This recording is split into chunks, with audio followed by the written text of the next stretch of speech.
I remember having a 40-year-old woman come to my office who was going through a divorce, and she was referred by the court, by the judge.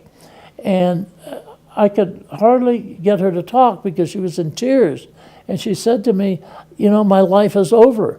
I got married and have children, and that's what I want to do the rest of my life. But my husband took his secretary to Lake Tahoe in his new sports car, and my marriage is over, and I can't be a wife anymore, and I have no skills whatsoever, and you know, I'm not sure how to start over. And she was a very distraught woman, and so and she happened to have 4 sons, and I asked her. I said, "Well, do you have 4 sons? Were you involved in Little League with them?"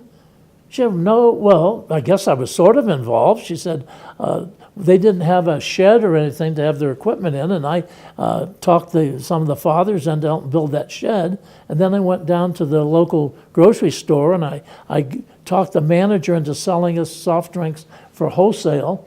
And so we put those in the shed. And then I developed a kind of a bookkeeping system for that and kept that going. And then when my kids got older, I started training the other mothers to take that over.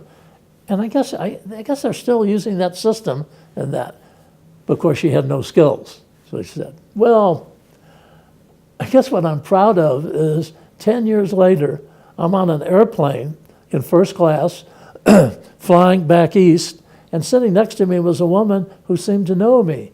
And she called my attention. I didn't recognize her. It was the same woman who obviously is a manager at a computer company. Now, I'm proud of what happened. I don't know that was just me that did that, but my job was to help her